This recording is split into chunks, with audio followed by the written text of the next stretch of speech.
Greetings YouTube, time for another weapons video. So what are we going to do this time? I'm going to take this T-ball bat, I think it's a T-ball bat, it's a kid-size bat, and I'm going to turn it into a flail. Now I did not originate this idea, I stole this idea from an image I saw online while doing a search for post-apocalyptic bat. Yes, I search for terms like that. And, I can take my hat off. And so what I'm going to do is I'm going to drill 3 holes in this, and I'm going to use these spikes, and I'm going to have them set at 45-degree angles. We're going to have one that way, and then one that way. And I'll probably set up so you got one being driven that way, and then one that way. So they're not, the heads are not all pointing in the same direction, because this isn't a very big bat. So I'm going to take about that much of this right there to do that. And when that, maybe a little bit longer, because I need space for the 2 eye bolts, which are going to be one will be in the head and one will be in the shaft. Then I'm going to use one of these small silver connectors on this, and then on the other side, chain, big connector, and then eye bolt. And they're not all the same size because I happen to have this one kicking around, so I'm like, I just only use it. And the nice thing about these kind of weapons designs is if I ever need parts again for something, I can just disassemble it. Though I'll admit having a 9-inch piece of chain is probably not going to be all that useful. Though the guy was nice enough to give me that broken link for some reason, I'm not sure why. And I brought down my blacksmithing hammer, which I'll just be using for driving the spikes through the wood, and my large 1/2-inch diameter 7-amp drill, which I happen to really love this drill. It's a really nice drill, and it is the only Black & Decker piece of technology I have ever owned that has not been an utter piece of crap. So I guess they do good drills, because everything else I've owned that was Black & Decker has been horrible. I will never buy a Black & Decker tool again. If I ever need another corded drill, I'll probably buy a different brand. I got this one because I think it was the only 1/2-inch they had available. So I'm going to take this, first thing I'm going to do is put it up here and hold it in place, and then drill all the holes in this. All I'll probably do is drive a hole, put a spike, drive a hole, drill a hole, drive a spike, and the reason for that is that way I can make sure I get them lined up the way I want them, because I will have the previous spikes to act as a visual guide, because I don't have a drill press, nor do I have the ability to just set the angles, exactly where they want them. So it's going to have to be some kind of, I'm playing with this visually. So that's going to be the build for today. So then first up is get this in the vise. Probably drill a small pilot hole just to get me started so it doesn't walk on me. I'll mark out the first one at least with a marker, and then go from there.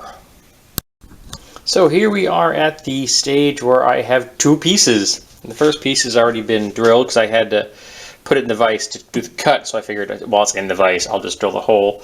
And then I'm in the stage right now where I'm going to be tightening this up with an adjustable wrench to make sure this is as snug as I can get it. And then this is going to be the difficult thing. How am I going to hold this properly so I can drill a hole here so I can put the second lag eye bolt in there.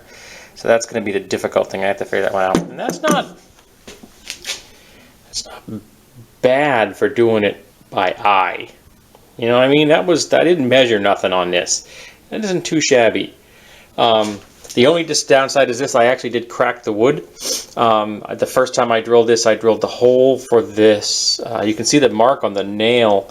I had it too tight. I mean, really too tight. I had a hard time getting it out. But it cracked. So what I did is drill 2 holes and put screws through there on either side. And since this is not going to be under huge amounts of stress, as far as, I'm never going to use this in combat, but even in combat, there's going to be, the stress isn't going to really be in that direction. It's not going to crack this thing. And there are 2 other spikes here, even if that were somehow to happen. And the hole is probably a 1/16 too big. It's a little less snug than I would like it to be, but I didn't split the wood in either of those 2 holes, and because I am doing this for fun, this is more of an exercise in aesthetics than anything, I'm okay with the results. So now I'm going to tighten this up and put it in the chain, and with the other one, put the chain on the other side of that swivel, I'm still going to have a heck of a time figuring out how to hold this. If I figure it out, I'll show you. Okay, I think I figured it out. What I'm doing is I'm using the nail itself against this jaw on the bottom and the nail up here on the top of the jaw to kind of torque it and then close it in there. So that should keep it from rotating at all, and it gives it a fair amount of stability as far as lateral and vertical flexes. And I'm only making one hole. The drill bit is new, so it's nice and sharp. I've only used, this is the second hole it's ever drilled, so I'm okay.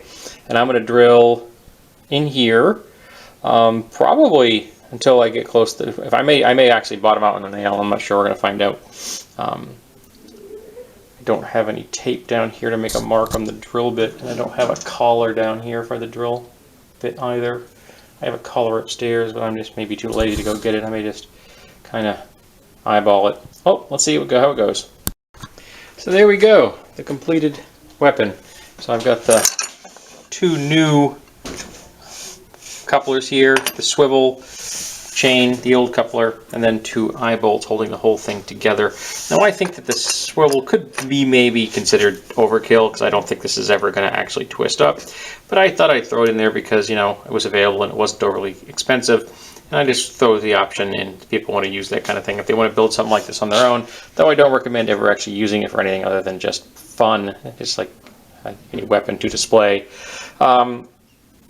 So I've got the head bolted together with two wood screws, but this is never going to be used. This is just I may go outside and whack it on the post and see if I can get one of the spikes to stick in there for the picture. That might look cool. But that's where I'm going to go next. I'm going to take this outside and I'm going to make some pictures for my DeviantArt page. And this has been I don't know, baseball flail, baseball bat flail. Though, take my word for it, you do not ever want to use this.